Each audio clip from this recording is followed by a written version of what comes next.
ನಾನು ಮಾಲಿನಿ ಭಾಸ್ಕರ್. ನನ್ನ ಫುಡ್ ಚಾನಲ್ಗೆ ಸ್ವಾಗತ. ನಾನಿವತ್ತು ತುಂಬ ಆರೋಗ್ಯವಾದ ಜೊತೆಗೆ ತುಂಬ ಟೇಸ್ಟಿಯಾಗಿರೋ ಒಂದು ಪಲ್ಯ ಹೇಳ್ಕೊಡ್ತೀನಿ. ಅದೇನು ಅಂದರೆ ನುಗ್ಗೆ ಸೊಪ್ಪಿನ ಪಲ್ಯ. ಅದಕ್ಕೆ ನಾನು ಹೆಸರು ಬೇಳೆನ ಒಂದು ಬಟ್ಲಲ್ಲಿ ಅರ್ಧದಷ್ಟು ಬೇಯಿಸಿಟ್ಕೊಂಡಿದ್ದೀನಿ. ಈಗ ಇದಕ್ಕೆ ಸಾಸಿವೆ ಹಾಕ್ತಾಯಿದ್ದೀನಿ, ಒಂದು ಸ್ವಲ್ಪ ಅರಿಶಿನ ಹಾಕ್ತಾಯಿದ್ದೀನಿ. ಆಮೇಲೆ ಇದಕ್ಕೆ ಒಂದು 2 ಮೆಣಸಿನಕಾಯಿ, ಕರಿಬೇವಿನ ಸೊಪ್ಪು ಹಾಕ್ತಾಯಿದ್ದೀನಿ. 1 ಕಟ್ಟು ನುಗ್ಗೆ ಸೊಪ್ಪು, ಆಮೇಲೆ ಒಂದು ಅರ್ಧ ಪಾವಿಲ್ಲ, ಅರ್ಧ ಲೋಟದಷ್ಟು ಹೆಸರುಬೇಳೆ ಅದನ್ನು ಹಾಕಿದೆ. ಈಗ ಸೊಪ್ಪನ್ನು ಕ್ಲೀನ್ ಮಾಡಿ ಇಟ್ಕೊಂಡಿದ್ದೀನಿ. ಹೀಗೆ 1 ಕಟ್ಟಿದೆ ಇದನ್ನು ಹಾಕ್ತಾಯಿದ್ದೀನಿ. ನಿಮಗೆಲ್ರಿಗೂ ಗೊತ್ತೇ ಇದೆ ನುಗ್ಗೆ ಕಾಯಲ್ಲಿ ಐರನ್ ತುಂಬ ಇದೆ ಅಂತ. ಇದನ್ನು ಈ ಥರ ಪಲ್ಯನಾದರೂ ಮಾಡ್ಕೊಬೋದು, ಇಲ್ಲ ಬರೀ ಎಲೆನೇ. ಇದರಲ್ಲಿ ಎಳೆಯದಾಗಿರೋ ಇದನ್ನು ಕಡ್ಡಿನೂ ಹಾಕಿದ್ದೀನಿ. ಇಲ್ಲದೇ ಬರೀ ಎಳೆಯದಾಗಿರೋ ಎಲೆ ತೊಗೊಂಡ್ಬಿಟ್ಟು ಅದನ್ನು ಚಪಾತಿಗೆ, ರೊಟ್ಟಿಗೆ ಎಲ್ಲದಕ್ಕೂ ಹಾಕ್ಕೋಬೋದು.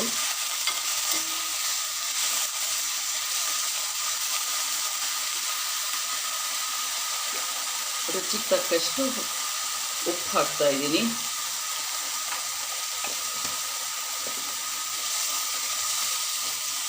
ಸೊಪ್ಪಲ್ವ ಬೇಗ ಬೆಂದ್ಬಿಡತ್ತೆ.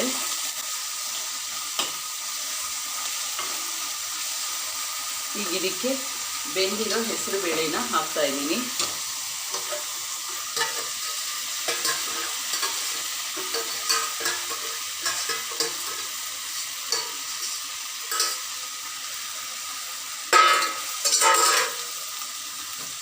ಆಮೇಲೆ ಸ್ವಲ್ಪ ಒಂದು ಅರ್ಧ ಟೀ ಚಮಚ ಸಕ್ಕರೆ ಹಾಕ್ತಾಯಿದ್ದೀನಿ. ಆಮೇಲೆ ತೆಂಗಿನಕಾಯಿ, ಕೊತ್ತಂಬರಿ ಸೊಪ್ಪು ಹಾಕ್ತಾಯಿದ್ದೀನಿ.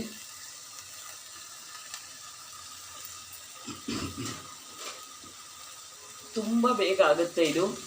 ಬೇಳೆ ಬೇಯೋದು ಒಂದೇ ಅಷ್ಟೇ, ಸೊಪ್ಪು 1 ನಿಮಿಷ.